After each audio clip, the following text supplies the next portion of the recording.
Fox News alert. Growing fallout now after violence rocked the July 4th weekend in parts of the country. Many of the nation's largest cities are struggling to contain a surge in crime amid a rash of finger-pointing among those in charge. The numbers are staggering. More than 260 people have been killed in shootings across the country this weekend alone. This is Outnumbered. I'm Emily Campagno, and here today, my co-host Kaylee McEnany, anchor of Fox News at Night and chief legal correspondent Shannon Bream, host of Kennedy on Fox Business Kennedy, and in the center virtual seat, former Education Secretary and Fox News contributor Bill Bennett. First, in Chicago, police say the weekend was the city's deadliest this year. 100 people total were shot and 18 killed. A 6-year-old girl among those wounded in the shootings. And in that same location, 8 hours earlier, a 5-year-old girl was shot. 2 Chicago police officers were also shot and wounded yesterday while trying to disperse a crowd. In Houston, 1 police officer was shot. In Milwaukee, 2 police officers were wounded in a fireworks attack. And in Las Vegas, 1 police officer was shot and another wounded.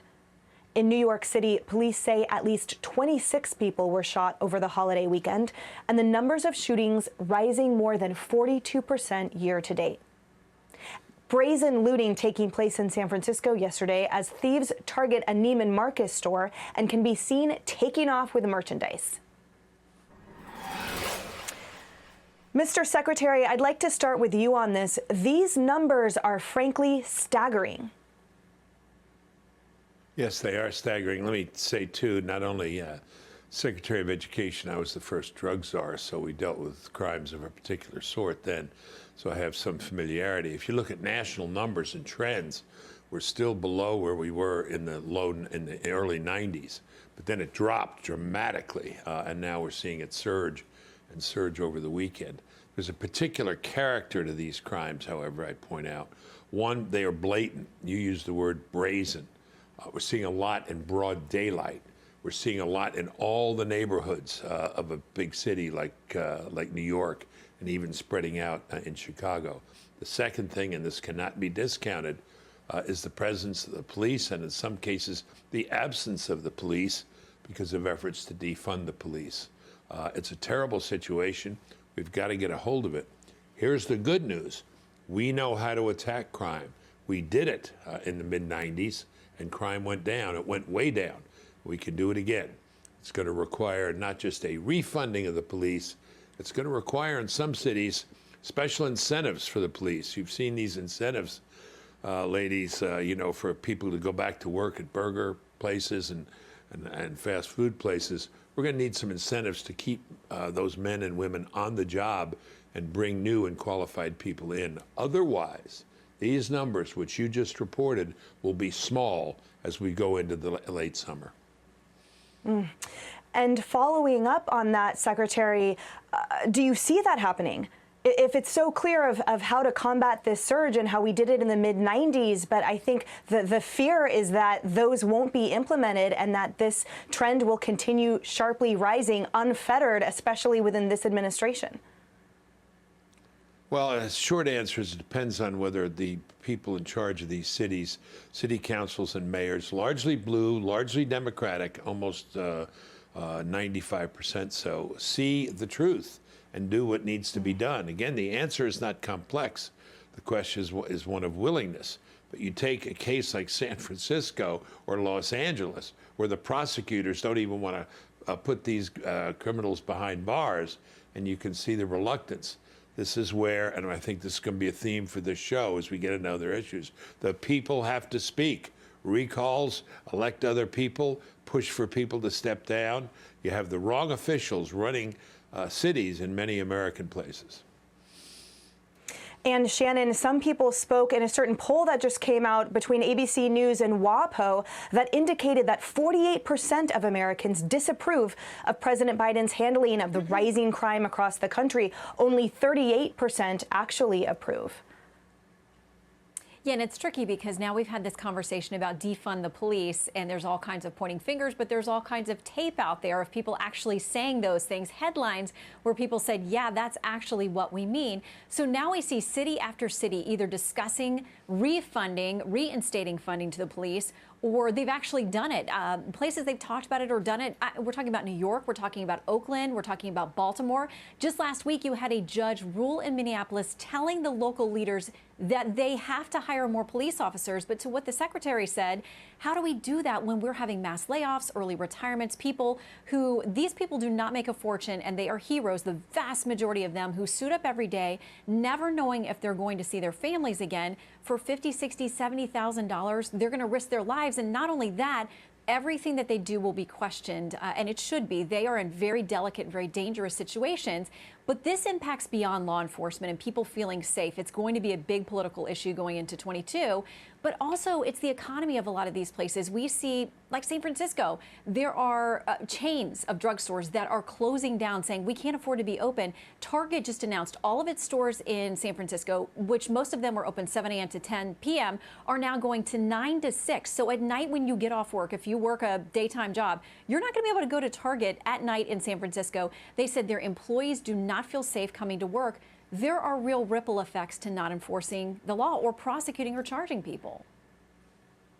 And Kennedy, as we discussed sort of the local level and people rising up and holding their city councils accountable, there's a real tension between that and a lot of the, for example, Democrats on the progressive left calling for federal intervention, calling to have the answer be in the federal government's hands.